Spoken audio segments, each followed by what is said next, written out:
Why, hello there, I'm Anxious Cynic, and welcome to a brand new Mine-imator tutorial. As you can tell, we are using Mine-imator, the full release version 1.0.4. Now, to get started, I went ahead and activated this version, so we have the ability to get rid of the watermark. If you're trying to use a new version and you have the watermark, then you need to activate it. On this page, it will tell you that you're using the trial version, and there will be an upgrade button, and you can use that to go ahead and donate if you wish. Otherwise, you can donate nothing and unlock your version to get rid of the Mine-imator watermark. So, with that out of the way, there's your first tip of this tutorial. This tutorial is going to be a little bit different than my previous ones, whereas I was kind of showing things in a linear fashion and specific things you can do and how to use the program. And while those tutorials are good and helpful, what I wanted to try this time is actually bringing you along with me and making an animation from beginning to end, starting from the beginning to creating a new project, setting everything up, actually animating, and all the processes in between. Because in my experience, when I've looked for tutorials, especially if you're looking for more advanced things like Blender or other 3D animation programs, then you may have had the issue where you learn how to do something, and then when you go to do it yourself, you may be able to follow the steps of the tutorial and get what they showed you done, but as far as implementing that into an actual animation, it's a little more daunting and you may find yourself lost. So what I wanted to do with this one, I don't really know if anyone's having that kind of problem with Mine-imator, but instead of risking that kind of trouble, I figured I would show you from beginning to end my process, and maybe you can learn how to use the program and then find your own methods as a result. So, without further ado, I'm going to go ahead and create a new project. We're going to go ahead and name this one, whoa, noob. I did not mean to type that. Mine-imator tut 1. All right. We could enter this stuff, but we're not worried about that. All right. It's not a big deal. Like, let it go.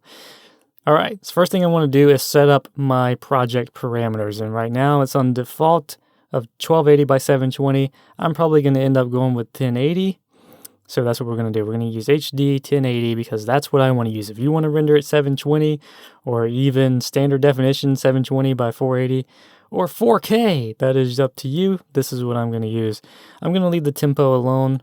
That's going to be something for another time, maybe. I think you can probably use that to create slow motion things and things like that. But for now, we're just going to do a basic animation. And then maybe if this continues as a series where we do different animations over time, we will try different techniques and do other cool things. Also, before we get started, if I sound hoarse, that is because I've been talking quite a bit today, and I totally recorded this video already, but my recording software was not picking up my microphone. So there was half an hour down the drain, and I'm doing it again right now. So we're going to open up our settings. We're going to go to Program. It's set for 30 frames per second, which is totally cool by me. So we're going to leave it there. We're going to go ahead and check out our interface. This is all stuff that I'm not going to mess with now. Controls are the same way. And this by default is on sharp, and I think the number is 3. I put it on round and I put the number on 5 because I like the way that looks. If you want yours differently, then you can totally set that up for however you want it. And the camera buffer size may be something that will change before we render, but for now we're going to leave it on medium. And then in our render settings, I think the blur passes here is by default 2. Yes, and we're going to leave that on 4. This is Mine-imator's kind of simulation of ambient occlusion, if I'm not mistaken. And once again, if you watch my other tutorials on Mine-imator's interface, then you know what all this is, but we're just going to go over it again. These things are all set to kind of moderate levels, very small and small. These things you'll want to bump up as high as you can. Now, I've had trouble with point lights and spotlights trying to put them on very big, mostly gigantic, but it's even on very big in some instances where they will freeze the program and never allow my computer to rest. So, oftentimes I will find myself just bumping them up maybe to big, possibly very big. But for now, we're just working on stuff and we're going to leave those as they are. This kind of stuff we may mess with once we get some stuff in the scene so we can really see what we're messing with. But for now, we're just going to leave all of this on default. And as you can see here, once again, from what I said in the beginning, I have unlocked my version of Mine-imator, so I can disable the watermark. If you're having trouble with that, that's what you need to do. Upgrade and register your program. So, first thing we're going to do now is bring in our scenery. We're going to click on the crafting table and go to this to bring in our scenery. Alternatively, you can go to library and click on this new thing here, and that'll bring it up. I don't know why you would. Maybe you would. If you don't, then don't worry about it, but you can do that. So, we're going to go to scenery. We're going to go to import from world. I'm going to load up my world that I have, the schematic that I want, or the landscape that I want. Let's go ahead and zoom out and see if we can bring in a nice chunk of real estate here. Let's see. Not really sure how big I want this to be, but maybe, let me see. I don't think that's going to matter too much. Let's go ahead and zoom out a little bit. Let's bring it out to there. We're going to bring up the bottom to right about there. Hopefully that'll work out for us. And make sure we're not cutting any treetops off. I think that looks pretty good. So now that we have what we want, we're going to hit Donezo and bring it in. Now that it's in, is it in? So it says that it has brought it here. So this is the reason we are doing the tutorial this way, because we may run into problems and you're going to go through the journey with me to try and troubleshoot them. So let's go ahead. I didn't have that problem before, I swear. Oh, here we go. I'm dumb. Create. Whoa, we did it. Oh my God.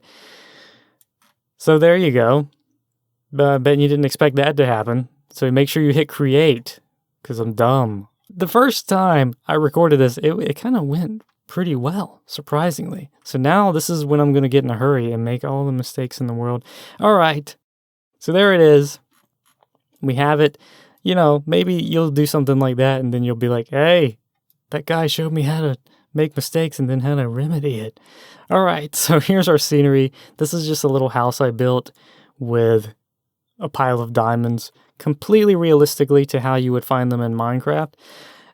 So this is kind of just meant to be like a new player has got enough resources and they built their little house and things.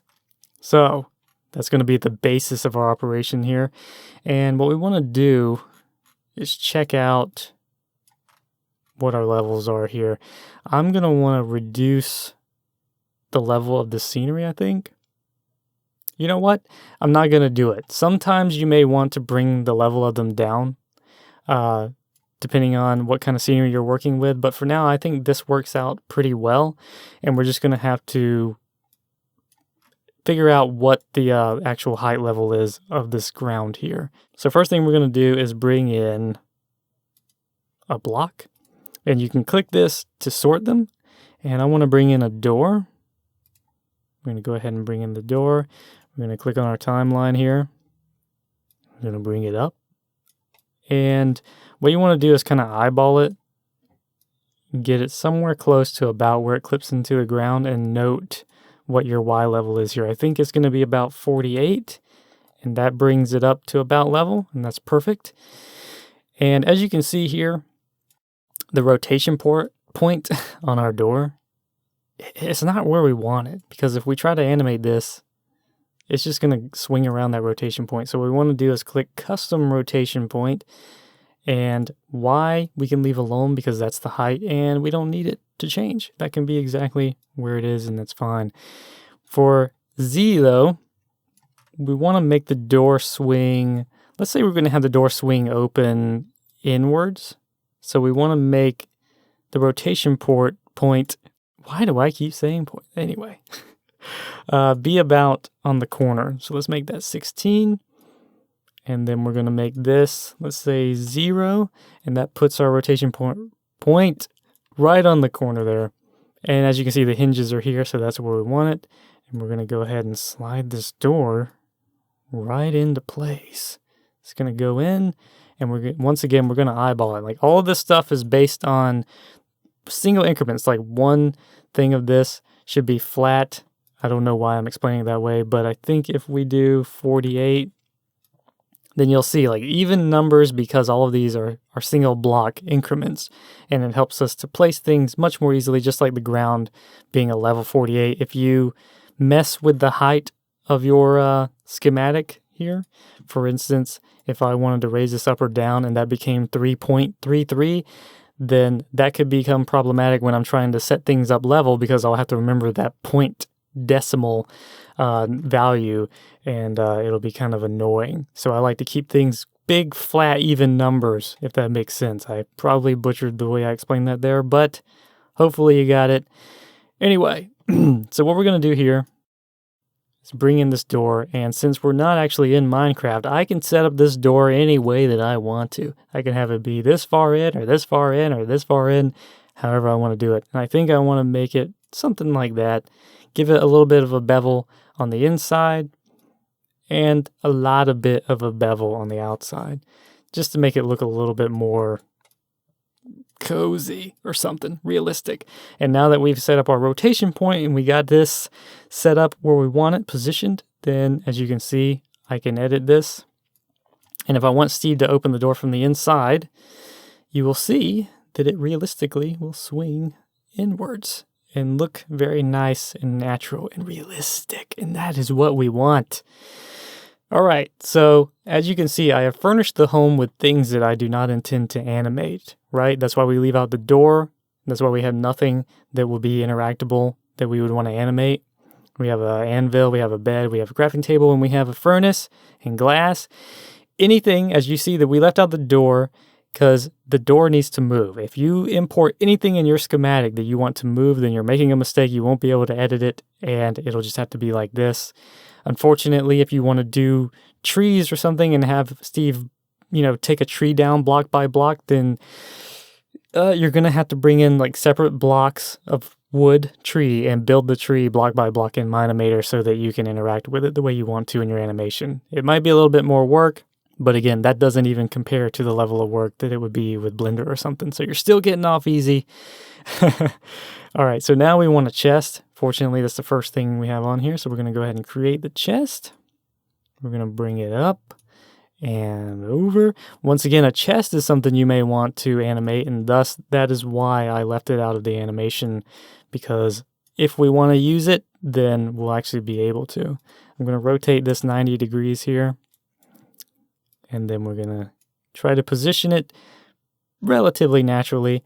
Remember, our Y level is 48, so anything I do, anything I want to be ground level in our schematic here will be at level 48, and that is very easy to remember, and I can always check things, and I don't have to remember any random decimals or anything.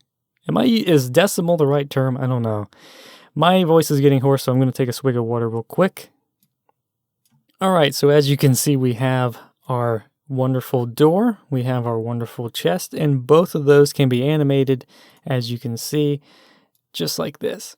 Now, if you wanted a chest in your animation and you don't intend to animate it and you don't want to worry about adding it in Mine-imator, then perfect. You can just put it in your Minecraft world, and then when you import it, it'll be there, and it'll be great. So, now that we've got an animatable chest, we got an animatable door, what we're going to do is spawn in our next tool.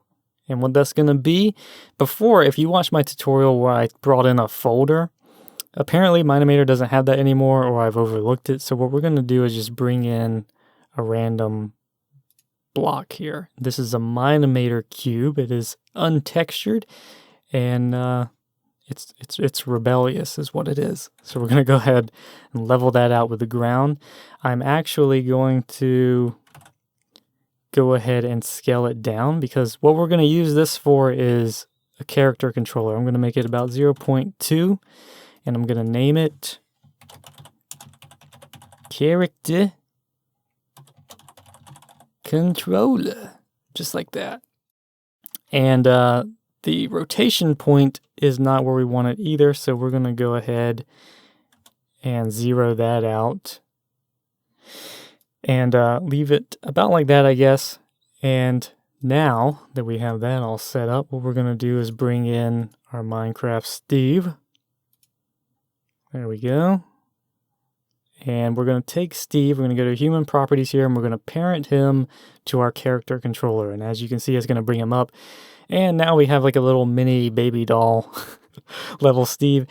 Right here, what we want is its inheritance to not be scale. Like all of these inheritance is whatever we do with this block, this going to do with our Minecraft Steve, right? So we want it to be on rotation and position. We may not want it on visibility, so we're going to turn that off, and we're going to turn off scale. And then that gives us our giant normal size Steve back. And we're going to rotate Steve around because he's facing the wrong way. Let's make him 180 degrees facing us. So if you saw my previous Mine-imator tutorial, then you probably know why I'm doing this. If you didn't, then the reason we're doing this is because, let's see. See, now the human Minecraft Steve, let's call him Steve. He's under our block now, so we have to go into our block parameters to find him.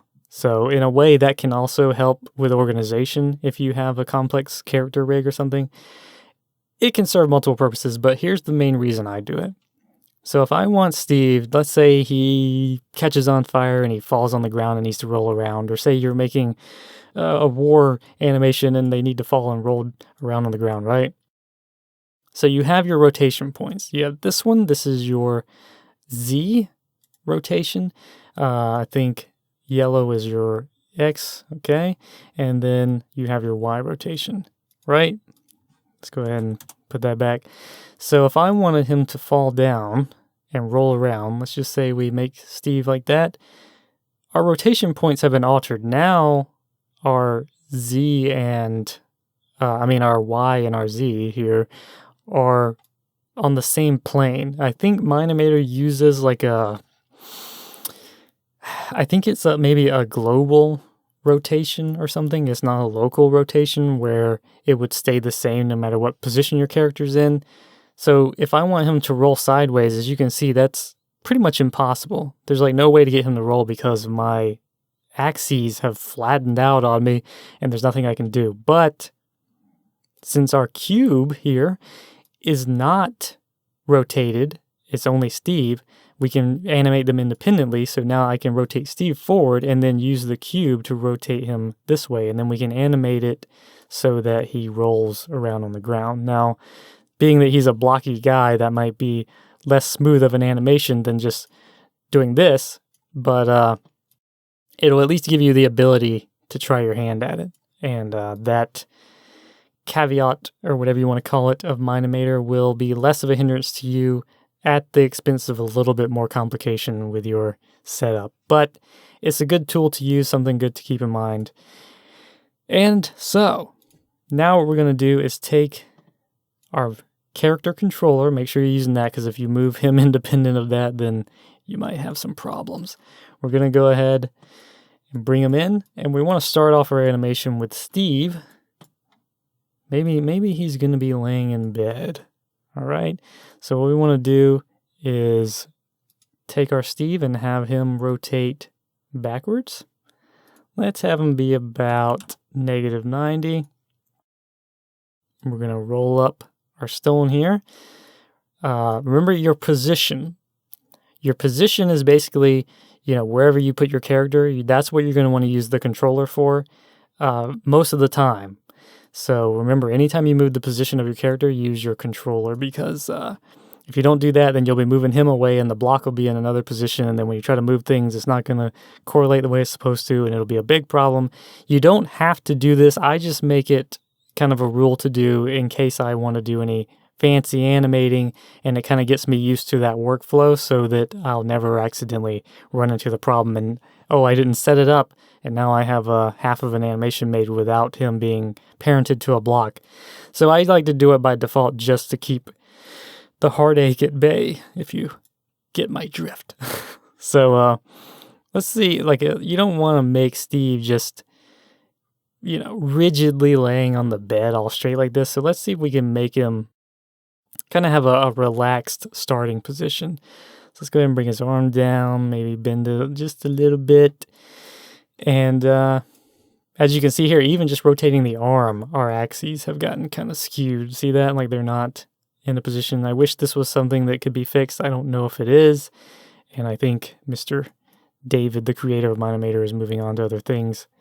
I don't really know if this is something that can be fixed, unfortunately, so we'll just have to live with it. And you just have to finagle it, kind of just mess with things and get it how you want to. That looks pretty good. We'll just leave it like that for now. Now we're going to take his leg. Let's do like this. Bend it just a little bit. There we are. Kind of do that.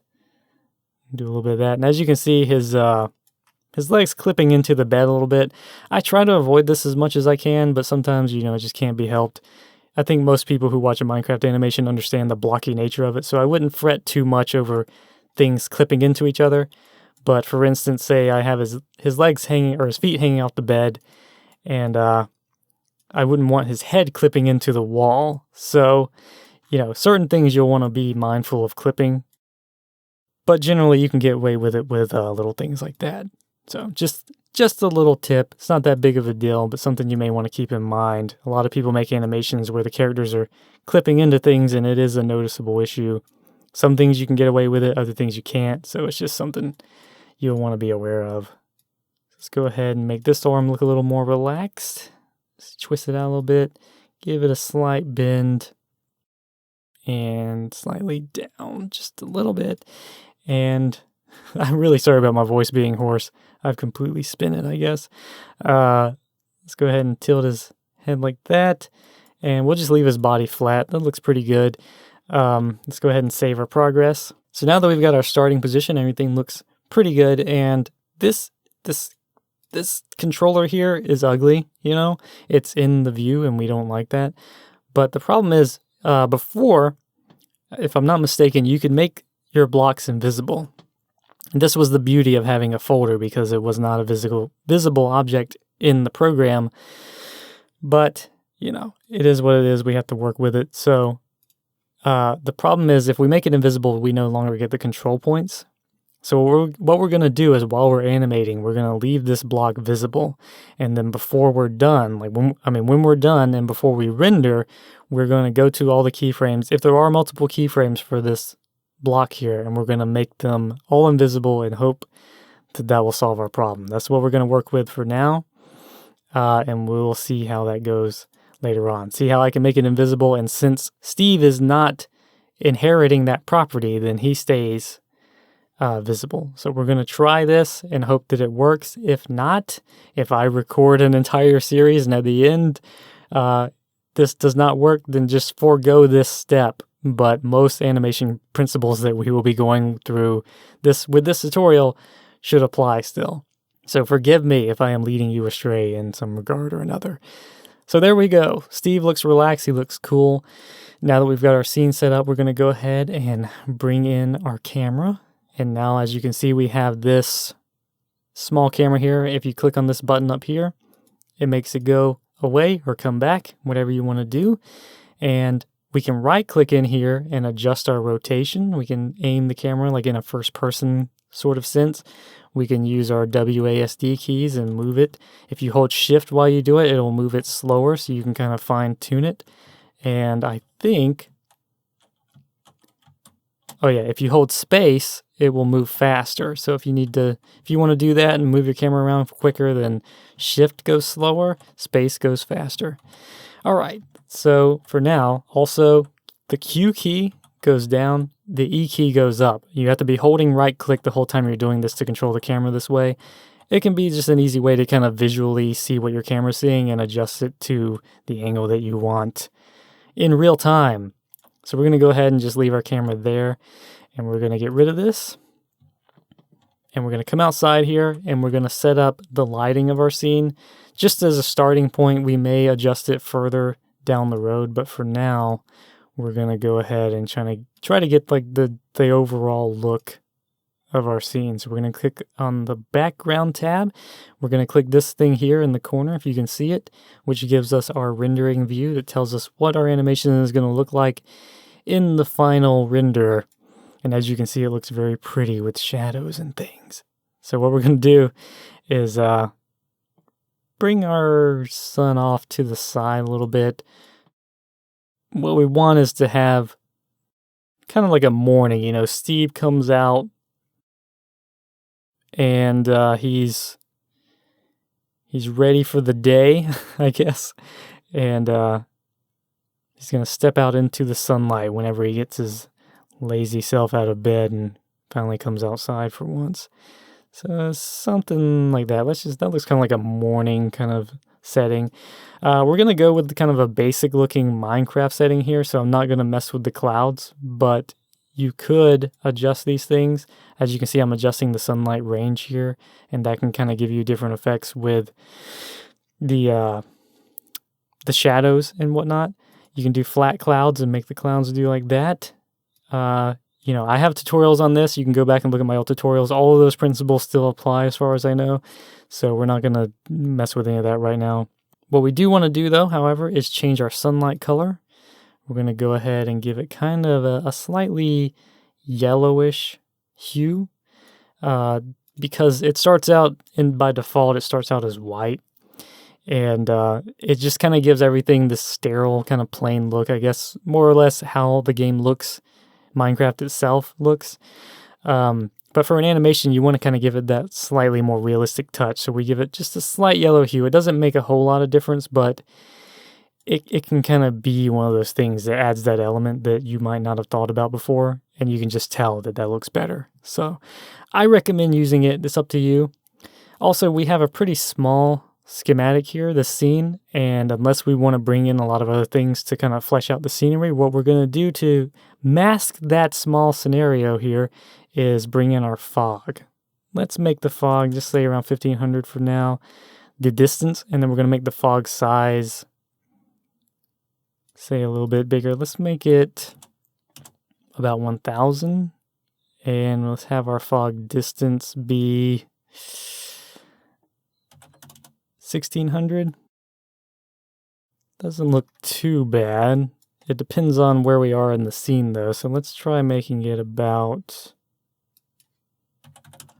1400. We'll leave it there for now. That might be too much. Once again, we can edit this as we go along, but trying to basically just setting up the kind of overall look of the scene. And that's our pretty little place with the nice morning sun and things going for it. Steve's in here taking a nap like always. And we're just going to leave it at that. We're going to go ahead with that. And as you can see, a nice pretty little scene in there. We may add a point light or something, but generally I think this looks pretty good. And that's it. As far as I know, we have everything set up. That is our background. That's our scene. Everything is set up to go. And in the next video, actually, I thought I named this. Maybe I named it for my timeline, but not my library here. Let's go ahead and rename these things so that we can keep up with them in our library. This is not 100% necessary, but it'll just help you if you need to refer to things in the library. You'll want to know what correlates to what in your timeline. So good practice, that's all. And that's it. Let's go ahead and save. Everything is set up. Hopefully, if I can keep this going, I'm going to try to come out with one of these once a week, around the weekend, somewhere between Friday and Sunday if possible. So hopefully what we'll do is next episode we'll come back and we'll start animating. We'll get Steve hopping up on out of bed and doing whatever it is he needs to do. And things will get interesting from there. So I think that covers it. If you have any opinions on where this animation should go, something that should happen, anything you would like to learn and like have happen in the animation where I can show it, then I will be glad to consider those things and possibly implement them. I don't promise to implement any and every idea that might get thrown my way, but whatever we can do to keep it simple and answer some questions, I will try to do. So if you have any suggestions or questions or whatever, go ahead and throw them out there and we'll see if we can make anything fit into this project. In any case, hope it was helpful. Hope you enjoyed it. Thanks for watching. I will see you in the next one.